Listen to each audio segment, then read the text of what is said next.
ఓం హ్రీంకారాసనగద్భితా నలసికాం సౌః క్లీం కళాం బిభ్రతీం సౌవర్ణాంబరధారిణీం వరసుధాధౌతాం త్రినేత్రోజ్వలాం వందే పుస్తకపాశమంకుశధరాం స్రగ్భూషితాముజ్వలాం త్వాం గౌరీం త్రిపురాం పరాత్ ప్రగళాం శ్రీచక్రసంచారిణీం. ఓం శ్రీ బెజవాడ కనకదుర్గాదేవ్యై నమః. శ్రీ దుర్గామల్లీశ్వరాభ్యాం నమః. మనకి ఈ యొక్క సెప్టెంబర్ నెల నుంచి మనం చూసుకున్నట్లయితే మళ్ళీ వచ్చేటటువంటి 2 జూన్ 2027 సంవత్సరం వరకు ఇన్ని నెలల పాటు మనకి గురుగ్రహం మారడం లేదు. మధ్యలో అక్టోబర్ 30వ తేదీ నుంచి జనవరి 5వ తేదీ వరకు కర్కాటక రాశిలో ఉన్నటువంటి గురుగ్రహము మరి సింహరాశిలోకి మారుతుంది. మళ్ళీ ఆ జనవరి 5 తర్వాత ఈ సింహరాశి నుంచి మళ్ళీ కర్కాటక రాశిలోకి గురుగ్రహం వచ్చేయడం జరుగుతుంది. ఇకపోతే మనము 4 గ్రహాల మార్పులు ఈ సెప్టెంబర్ నెలలో జరుగుతున్నాయండి. ఒకటి ఏమిటంటే శుక్రుడు ఈ యొక్క సెప్టెంబర్ 2వ తేదీ నుంచి తులారాశిలోకి మారుతున్నాడు. అలాగే ఈ యొక్క బుధగ్రహము తన స్వక్షేత్రమైనటువంటి కన్యారాశికి సెప్టెంబర్ 7వ తేదీన 2026 సంవత్సరంలో మారబోతోంది. అలాగే మూడవది రవిగ్రహము కన్యారాశిలోకి సెప్టెంబర్ 17వ తేదీ నుంచి మారుతున్నాడు. అలాగే కుజగ్రహం వచ్చేసరికి కర్కాటక రాశిలోకి సెప్టెంబర్ 18 నుంచి 18వ తేదీన మారడం జరుగుతుంది. అలాగే మళ్ళీ బుధుడు తులారాశిలోకి సెప్టెంబర్ 26వ తేదీ 2026 సంవత్సరంలో మారడం జరుగుతుంది. ఇది సెప్టెంబర్ నెలలో జరిగేటటువంటి ప్రధానమైనటువంటి మార్పు.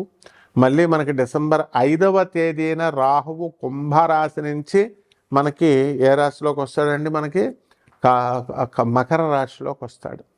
సింహరాశిలో ఉన్నటువంటి కేతుగ్రహము మనకి ఎక్కడికి వెళ్ళిపోతుందండి అని అంటే మనకి కర్కాటక రాశిలోకి వెళ్ళిపోతాడు. అప్పుడు ఈ విధమైనటువంటి గ్రహ మార్పులు కొన్ని 12 రాశుల వారి మీద కూడా జరుగుతాయి అన్నమాట. అయితే మార్చి నెలలో శని మార్పులు ఇవన్నీ మనం పరిగణలోకి తీసుకున్నప్పుడు ఈ యొక్క 12 రాశుల వారికి కూడా చాలా మార్పులు జరుగుతాయి. కొన్ని రాశుల వారికి మనకి కొన్ని శుభాలు జరుగుతాయి, కొన్ని రాశుల వారికి మనకి మిశ్రమ ఫలితాలు జరుగుతాయి, కొన్ని రాశుల వారికి టోటల్లీ అటర్ ఫ్లాప్ని చేయడానికి అవకాశాలు అధికంగా కనబడుతున్నాయి. కాబట్టి ఈ రాశి వారికి మనకి ముఖ్యంగా శుక్రగ్రహాన్ని కనుక మనం తీసుకున్నట్లయితే మనము అబ్జర్వ్ చేయండి, సినిమా రంగంలో ఉన్నటువంటి వాళ్ళందరికీ కూడా జూలై నెలలో యాక్సిడెంట్స్ అయినాయి. మళ్ళీ ఏప్రిల్ నెల నుంచి 2026 సంవత్సరంలో యాక్సిడెంట్స్ మొదలైనవి. మనకి ఏప్రిల్ 2026 సంవత్సరం నుంచి అక్కడ అత్యధికంగా మనకి యాక్సిడెంట్లు జరిగినాయి. చిరంజీవి గారికి సర్జరీ, బాలకృష్ణ గారికి సర్జరీ, తర్వాత రామ్ చరణ్కి యాక్సిడెంట్, తర్వాత ఈ యొక్క జూనియర్ ఎన్టీఆర్ గారికి యాక్సిడెంటు సర్జరీలు, తర్వాత మనకి రష్మిక మదన్నకి షూటింగ్లో దెబ్బలు తగలడాలు, అండ్ వరుణ్ తేజ్కి దెబ్బలు, ఇవన్నీ కూడా మనం చూసుకున్నట్లయితే జూలై నెలలో కూడా జరిగినాయి.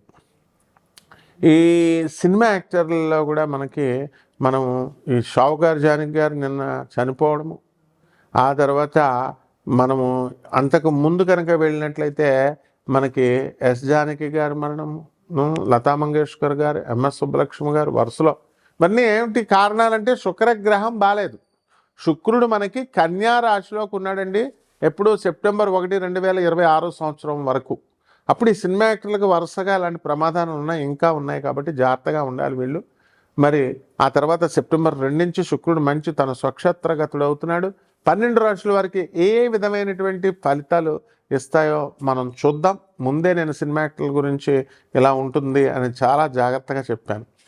కాబట్టి ఈ రాశి వారికి అందరికీ కూడా ఒక్కొక్క రాశి వారికి విడివిడిగా ఎలా ఉంటుందో చూద్దాం. సింహరాశి, ఈ రాశి వారందరికీ కూడా బిజీగా ఈ 6 నెలలు ఉండడం అనేటటువంటివి జరుగుతాయి. మీ పిల్లల చదువుల కోసం, మీ పిల్లల ఆరోగ్యాల కోసము హాస్పిటళ్ళు, కాలేజీలు తిప్పడాలు ఇవన్నీ కూడా జరుగుతూ ఉంటాయి. అండ్ మీ భర్త గారు కూడా కొత్త కొత్త ఉద్యోగాల్లోకి వెళ్ళడము, లేకపోతే వ్యాపారాల్లోకి వెళ్ళడము, కాస్త పికప్ అనేటటువంటిది వ్యాపార రంగాల్లో మీరు చేయడం అనేటటువంటిది జరుగుతూ ఉంటుంది. అలాగే ఈ సింహరాశి వారి ఆదాయాలు మనం చూసుకున్నప్పుడు ఈ ఆదాయాలన్నీ కూడా బాగా పెరగడానికి అవకాశాలు అధికంగా కనబడుతున్నాయి. అలాగే ఈ ఖర్చులు కూడా అత్యధికంగా ఉండడం వల్ల చేయాల్సినటువంటి దాన ధర్మాలు అనేయండి, ఇవన్నిటిలో కూడా కొంచెం తగ్గించడం, శ్రద్ధ తగ్గించడం ఇలాంటివన్నీ కూడా చేస్తారు. అలాగే రాశి వారికి అనేకమైనటువంటి పనుల బిజీ వల్ల కాస్త టచెస్, మామూలుగా మిగతా వాళ్ళతో టచ్లో ఉండాల్సిన వాళ్ళతో టచ్లో లేకుండా అనవసరమైనటువంటి వాళ్ళందరితో కూడా మాట్లాడడం వల్ల టైం వేస్ట్ అవ్వడము, వాళ్ళ వల్ల ప్రయోజనం ఉండకపోవడము, ఇలాంటివన్నీ కూడా ఉండడానికి ఎక్కువ అవకాశాలు ఉంటాయి. కిరాణా వ్యాపారాలు, అపరాలు, జీడిపప్పుల వ్యాపారాలు, ముఖ్యంగా స్పైసెస్, ఇలాంటి వ్యాపారాలు చేస్తున్నటువంటి వాళ్ళందరూ కూడా హోల్సేలర్లు బాగా లబ్ధి పొందడానికి అవకాశాలు అధికంగా కనబడుతున్నాయి. అలాగే ఈ రాశి వారందరూ కూడా తీర్థయాత్రలకు వెళ్ళడము, అక్కడ ఎక్స్కర్షన్లకు వెళ్ళడము అంతా కూడా మంచి ఆనందంగా గడపడం అనేటటువంటివి జరుగుతాయి. అలాగే ఈ రాశి వారికి ఈ 6 నెలల కాలంలో బయట దూరంగా ఉండేటటువంటి తీర్థక్షేత్రాలకి మరి మీరు వెళ్ళడం జరుగుతుంది, కొత్త కొత్త ఊర్ల నుంచి వచ్చి. ఈ విధంగా ప్రభుత్వం నుంచి రావాల్సినటువంటి సబ్సిడీలు ఏవైతే ఉన్నాయో అవన్నీ కూడా వీళ్ళకి రావడానికి అవకాశాలు అధికంగా కనబడుతున్నాయి. అలాగే ఈ రాశి వారందరూ కూడా కొత్త కొత్త పనులు మొదలు పెడతారు. కొత్త కొత్త స్నేహితులతో కొత్త కొత్త టాస్కులు డిస్కస్ చేయడం అనేటటువంటివి జరుగుతాయి. వీళ్ళకి ఉద్యోగంలో అభద్రతా భావన అనేటటువంటిది ఉండదన్నమాట. సో వీళ్ళకి కొత్త కొత్త లే ఆఫ్ల్లో కానీ వీళ్ళు ఎవరు కూడా ఎఫెక్ట్ అవ్వడం లేదు. అండ్ వీళ్ళ ఉద్యోగాలు అనేటటువంటివి కంటిన్యూస్గా జరుగుతూ ఉన్నాయి. అయితే వీళ్ళకి జీతభత్యాలన్నీ కూడా పెరగడం, ఇవన్నీ కూడా కొంచెం ఆనందాన్ని ఇచ్చినప్పటికీ కూడా వీళ్ళందరూ కూడా ఖర్చులు అధికంగా ఉన్న కారణంగా వీళ్ళు అప్పుల బాధలు అధికంగా ఉండడము, ఇవన్నీ కూడా తీర్చుకోవడంలో నిమగ్నం అవుతారు. అలాగే కొత్త కొత్త ఆస్తులు వీళ్ళు కొనుక్కోవడము, కొత్త కొత్త ఇళ్ళు కొనడము, ఇవన్నీ కూడా జరుగుతాయి. వీళ్ళ సోదరులు అవనియండి, వీళ్ళ బంధువులు అవనియండి, అందరూ కూడా నేటివ్ ప్లేస్కి చేరడము అనేటటువంటిది జరుగుతూ ఉంటుంది. అలాగే ఈ రాశి వారికి కాస్త పిల్లల వలన ఎక్కువగా మనశ్శాంతి లేకపోవడము అనేటటువంటిది జరుగుతూ ఉంటుంది. ఆధ్యాత్మికంగా ఎంతో వృద్ధిని మీరు సాధించడం అనేటటువంటివి జరుగుతాయి. ముందు ఎంతో బాధలతో కష్టాలతో ఉన్నటువంటి వారు మీరు ఇప్పుడు రాటు తెలిపోవడం జరుగుతుంది. ఈ రాశి వారి అందరూ కూడా మనకి ఏలినాటి ఉన్నటువంటి వాళ్ళతో సహా మనం కనుక చూసుకున్నట్లయితే ఈ రాశివారు ఏం చేయాలండి? గురుచరిత్ర పారాయణ చేయాలి. ఓం శనేశ్వరాయ నమః అంటూ రావి చెట్టు చుట్టూ ప్రదక్షిణాలు చేయాలి. కేవలం రావి చెట్టు చుట్టూ ప్రదక్షిణాలు చేస్తే సరిపోద్దని నీళ్ళు వేయకుండా నీళ్ళు వేయాలి, చెట్టును పెంచాలి. మీ ఇంటికి తెచ్చుకొని ఆ చెట్టును పెంచుకొని రావి చెట్టు కానీ మేడి చెట్టును కానీ తెచ్చుకొని దేవతా వృక్షాలండి అవి, లేదా మారేడు చెట్టును వేసుకొని తులసి చెట్టుకి ఏ విధంగా అయితే మనం పూజ చేస్తున్నామో ముద్దుగా ఆ విధంగా ఈ యొక్క రావి చెట్టుని, ఈ చెట్లని అందరినీ కూడా మీరు పెంచాల్సినటువంటి అవసరం ఉంది. అలాగే ఇది శ్రావణ మాసము, దీని తర్వాత భాద్రపద మాసం వస్తుంది. వరలక్ష్మి వ్రతము అనేటటువంటిది కేవలము 2వ వారంలోనే చేసుకుంటేనే కాదు, ప్రతిరోజు కూడా చేసుకోవచ్చు. ఏదో మూడో శుక్రవారం దగ్గరికి వచ్చేసరికి ఈ యొక్క వ్రతం చేయకూడదు, మరి పౌర్ణమి ఆ రోజు అని ఇలా పిచ్చి పిచ్చి వాగుళ్ళంతా కూడా చాలామంది వాగుతూ ఉంటారు.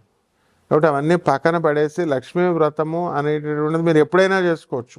తదేవ లగ్నం తారాబలం చంద్రబలం తదేవ, ఇది గురువు ఎప్పుడైతే ఆదేశిస్తాడో చంద్రబలం తారాబలం అన్నీ కూడా సరిపోతాయి అన్నమాట.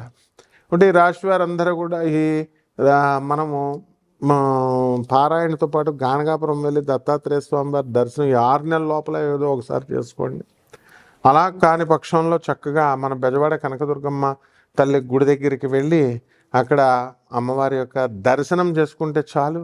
అక్కడికి వెళ్ళి అందరూ కూడా పూజలు పునస్కారాలు, ఈ అరుణాచలం వాళ్ళ పరిస్థితిని మాత్రం బెజవాడకి తీసుకురాకండి. వెళ్ళండి, చక్కగా చూసుకోండి, దండం పెట్టుకోండి, వచ్చేసేయండి.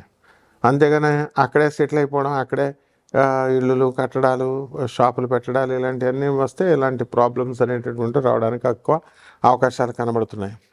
కాబట్టి ఒక లీటర్ పాలని మనము సోమవారం నాడు పేద బ్రాహ్మణులకి దానం చేయాలి.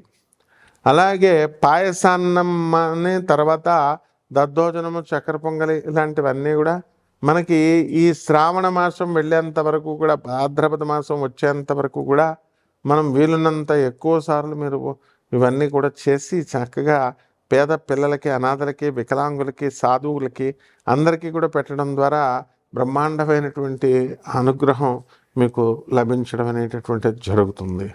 కాబట్టి ఈ రాశి వారంతా కూడా చెట్లకి నీళ్ళు పోయండి, జాగ్రత్తగా జపాలవన్నీ కూడా చేసుకోండి. శుభమస్తు.